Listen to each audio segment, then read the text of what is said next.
YouTube channel A to Z GK by MK पर आज की क्लास में हम करेंगे भारत के ऊर्जा संसाधन।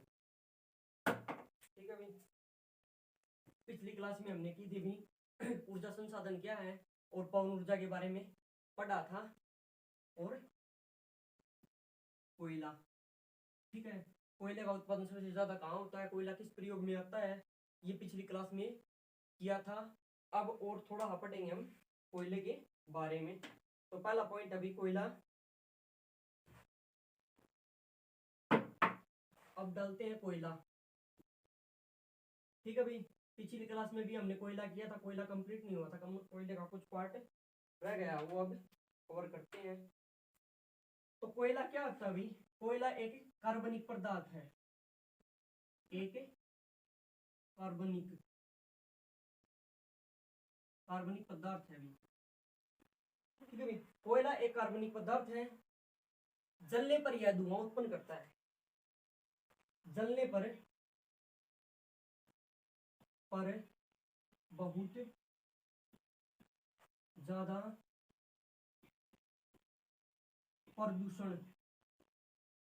प्रदूषण उत्पन्न करता है। ठीक है भाई, जलने पर बहुत ज्यादा प्रदूषण उत्पन्न करता है। ठीक है भाई, यानी कि प्रदूषण उत्सर्जित ज्यादा करता है। कोई भी चीज जलेगी, जैसे ही कोयला है, कोयला जलेगा तो carbon dioxide, sulphur, carbon monoxide ये गैस उत्पन्न करेगा।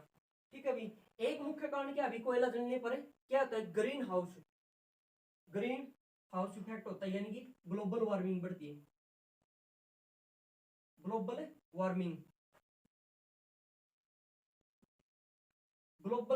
वार्मिंग इंक्रीज हो गई भाई, ग्लोबल वार्मिंग बढ़ेगी।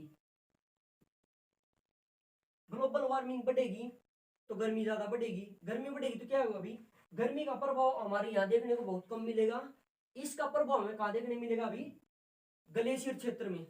ठीक है, अंटार्कटिका में क्या धीरे धीरे ग्लेशियर पिघलेंगे, तो भाई नदियों में उफान आएगा, और नदियों में उफान आएगा तो जो मैदानी क्षेत्र उनमें बाढ़ आएगी, जो उपजाऊ भूमि है उसका अपर्दन होगा। ठीक है, बहुत सारी समस्याएं हो जाएगी भी ग्लोबल वार्मिंग के कारण। और एक ये है कि कोयला जलता है तो जलने पर बहुत सारी गैसें उत्पन्न करता है, प्रदूषण उत्पन्न करता है। जैसे कि उनमें कौन सी गैसें उत्पन्न करता है, सल्फर डाइऑक्साइड करता है, दूसरी है carbon dioxide. Sulphur dioxide, carbon dioxide in गैसों को उत्पन्न करता है। ये गैस हमारे पर्यावरण के लिए बहुत ही हानिकारक है, जिससे ग्लोबल वार्मिंग का बढ़ेगी। ठीक है भाई, अगला पॉइंट है एक उड़न राख उत्पन्न करता है भी। एक क्या उत्पन्न करता है, उड़न राख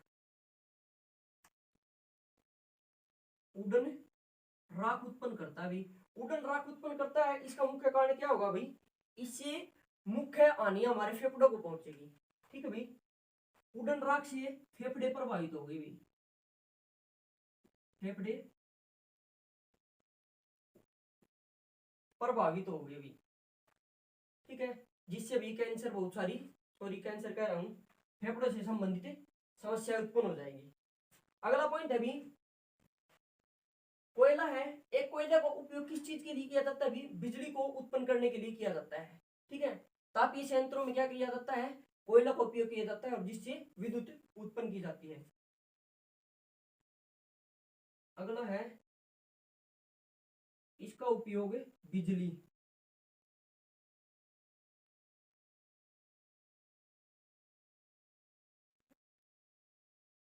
उत्पादन में करते हैं। ठीक है, बिजली उत्पादन में करते हैं, और कहां करते हैं, तापीय संयंत्रों में। कहां करते भी, तापीय संयंत्रों में।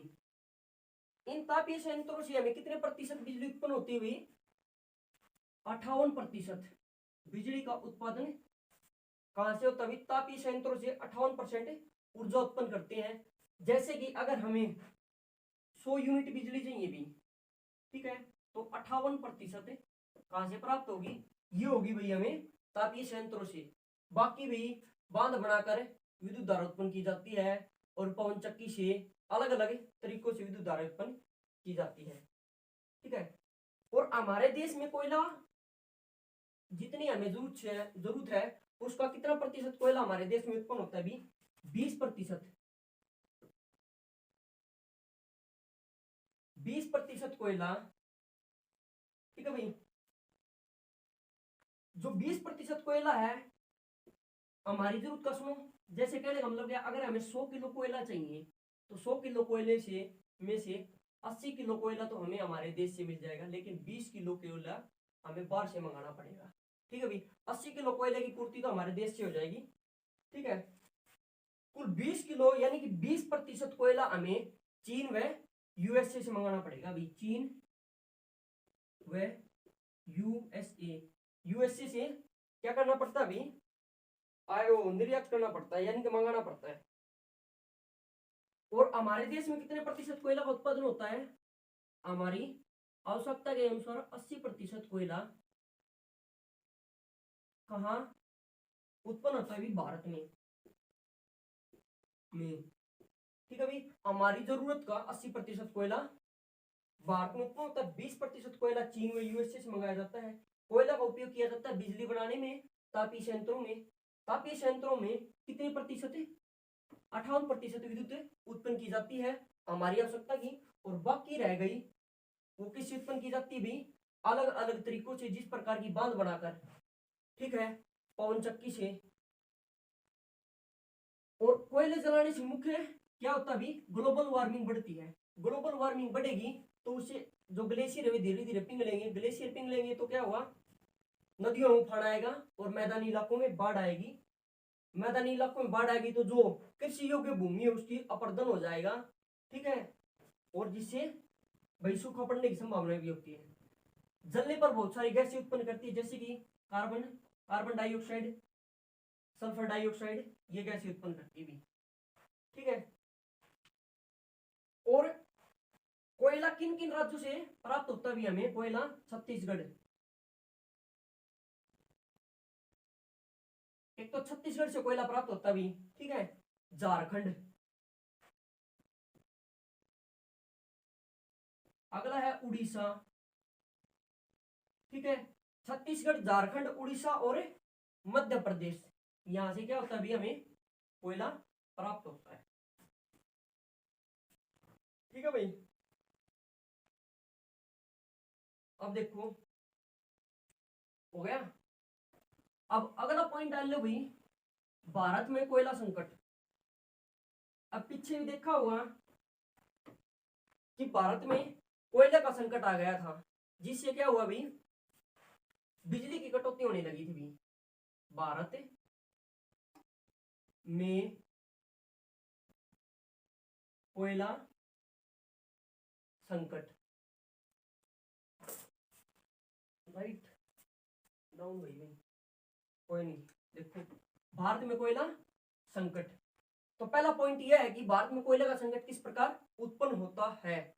तो इसकी कुछ मुख्य पॉइंट है, उन पर गौर करते हुए। पहला भी, तापीय संयंत्रों में कोयले की मांग में वृद्धि होना। तापीय संयंत्रों में कोयले की मांग में वृद्धि। तापीय संयंत्रों में कोयले की मांग में वृद्धि किस प्रकार होगी भी? कहने का मतलब क्या है, एक छोटा एग्जांपल लेते हैं कि जैसे जैसे गांव में, शहरों में बिजली की मांग ज्यादा बढ़ेगी तो क्या होगी? जहां पर विद्युत धारा उत्पन्न की जाती है वहां कोयले की ज्यादा जरूरत पड़ेगी, क्योंकि ज्यादा विद्युत बनाने के लिए ज्यादा कोयले की जरूरत पड़ेगी। ठीक है, इस कारण मांग में वृद्धि होगी। जैसे एक एग्जांपल लेते हैं, हमारा एक परिवार है। ठीक है, इस परिवार में हमारी माँ है, पिता है, ठीक है भाई, और हम कितने हैं? 4 भाई है भाई। 4 भाई है तो चारों भाई अलग अलग हो गई। इसका ये अलग घर हो गया, इसका अलग हो गया, शादी होगी, इनके अलग घर हो गया। तो इन्हें अलग घर में अलग अलग विद्युत धारा चाहिएगी, बिजली चाहिएगी। ठीक है भाई, अलग अलग बिजली चाहिएगी तो उससे इनकी मांग बढ़ेगी। मांग बढ़ेगी तो ये मांग कौन पूरी करेगा? तापीय संयंत्र पूरी करेगा। इस मांग को पूरी करने के लिए क्या चाहिएगा भाई? उसे कोयला ज्यादा चाहिएगा। ठीक है, इस प्रकार होगी भाई। और एक क्या होगा भाई? एक जनसंख्या में वृद्धि, एग्जाम्पल यही है। इस प्रकार जनसंख्या बढ़ेगी तो बिजली की मांग भी बढ़ेगी। जनसंख्या में वृद्धि, ठीक है भाई, जनसंख्या में वृद्धि होगी तो बिजली की मांग बढ़ेगी भाई, तो बिजली की मांग बढ़ेगी, ठीक है भाई। अगला पॉइंट है, सरकार ने विद्युतीकरण को बढ़ावा दिया। तो देखो भाई, एक सरकार ने विद्युतीकरण को बढ़ावा दिया है।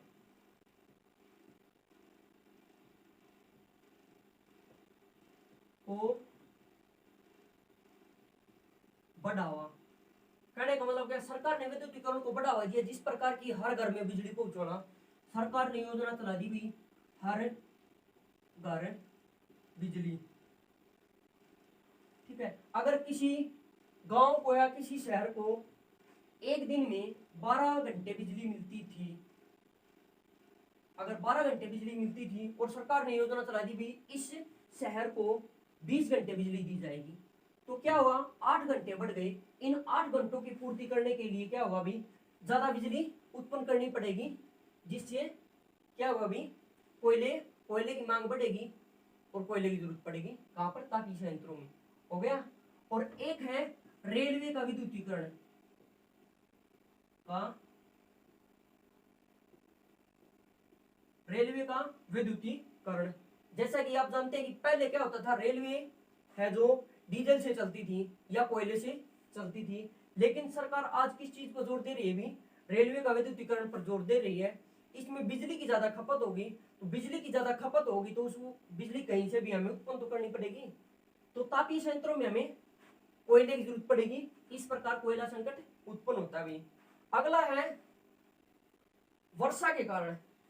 एक मुख्य पॉइंट ये भी, वर्षा के कारण, वर्षा के कारण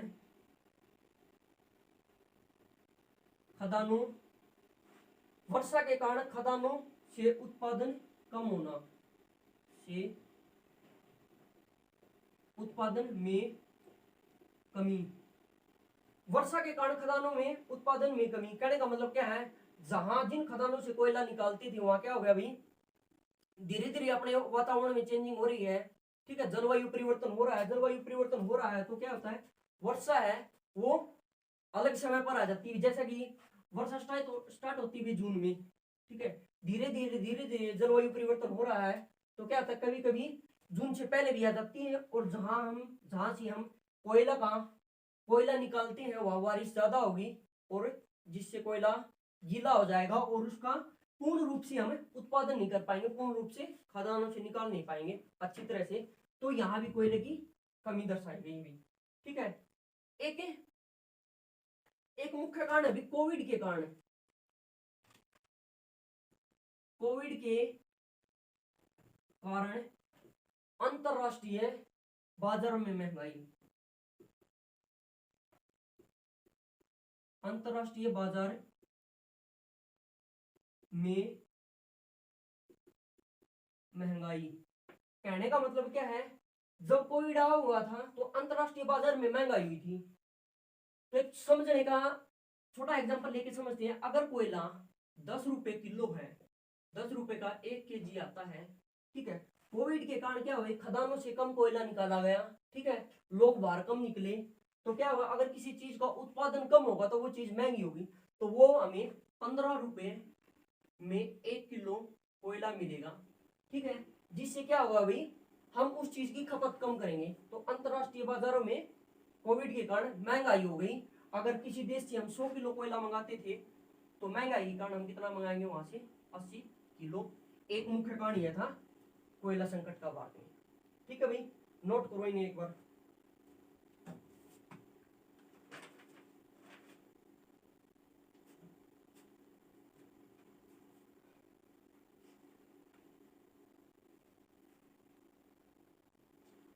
अगला पॉइंट अभी आर्थिक समस्या।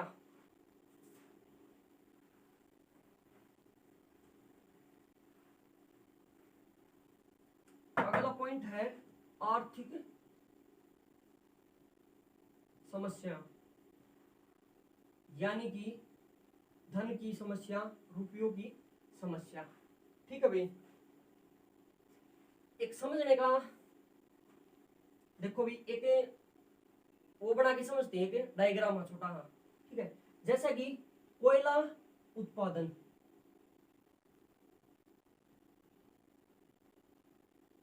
अगर कहीं खदानों से कोयले का उत्पादन करेंगे, कोयला निकालेंगे, वो कोयला कहां पहुंचाया जाएगा भाई?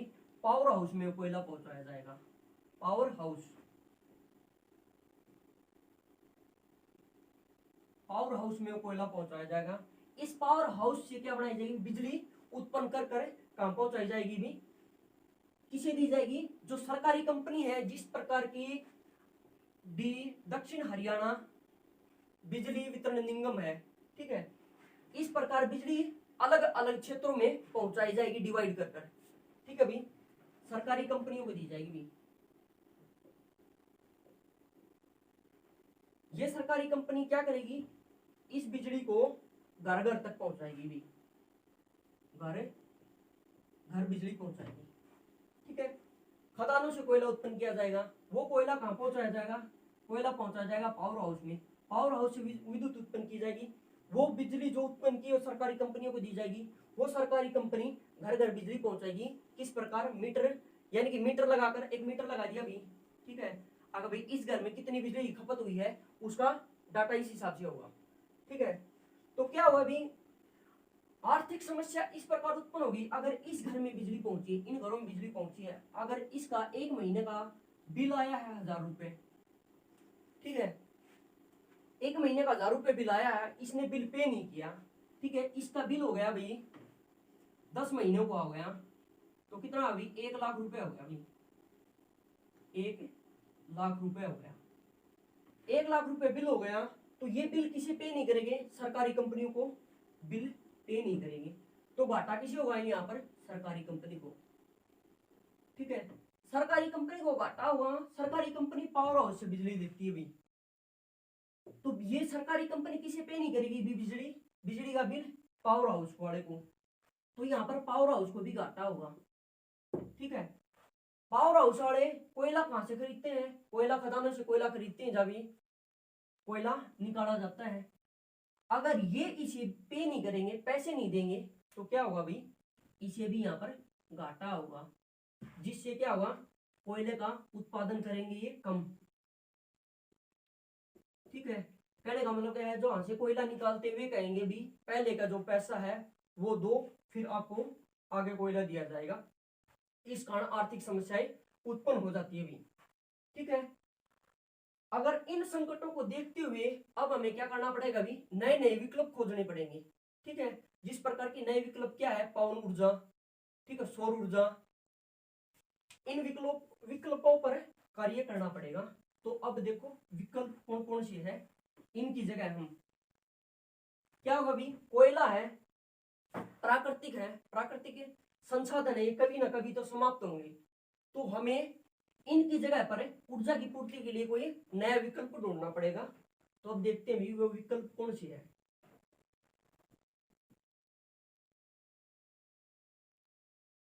तो देखो विकल्प कौन से है? एक है सौर ऊर्जा, सौर ऊर्जा के दोहन को बढ़ावा।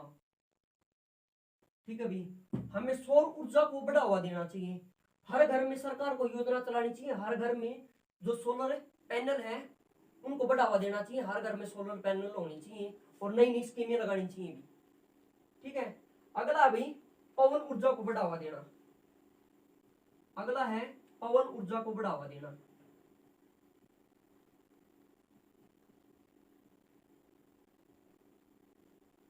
पवन ऊर्जा को बढ़ावा देना।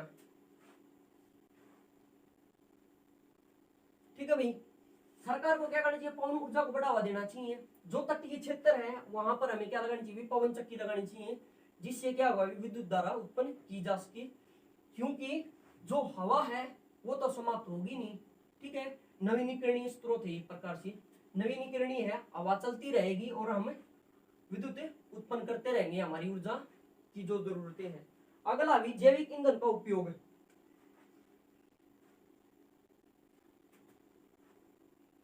एक हमें भाई जैविक ईंधन का उपयोग करना चाहिए, जैविक ईंधन का प्रयोग करना चाहिए भाई। जैविक ईंधन कौन कौन सी अभी, एक तो है जट्रोफा,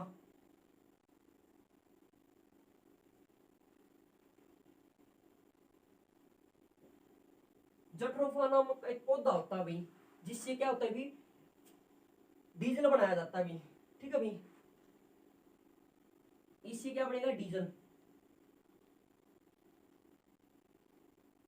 ठीक है भाई, एक तो डीजल किससे भाई, पेट्रोलियम से डीजल प्राप्त करते हैं, वो डीजल अलग है, ये है जैविक ईंधन का उपयोग, जट्रोफा से डीजल बनाया जाएगा। एक तो है ये, और एक है दूसरा जो मेथेनॉल, मेथेनॉल।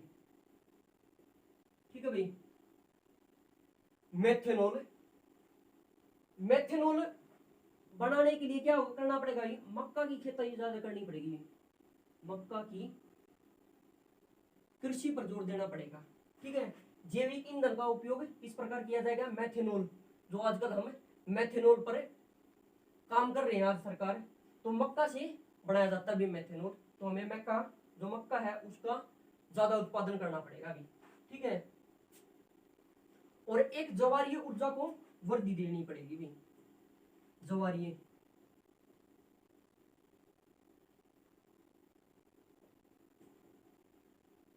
ज्वारीय ऊर्जा में वृद्धि करनी पड़ेगी भी, में वृद्धि करनी पड़ेगी।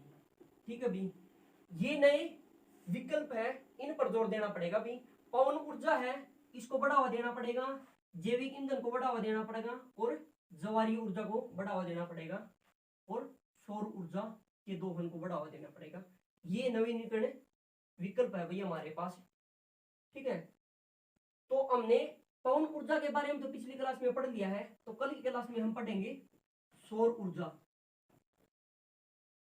ठीक है भाई, सौर ऊर्जा का जो नवीनीकरण विकल्प है उसका किस प्रकार उपयोग किया जाएगा, सौर ऊर्जा।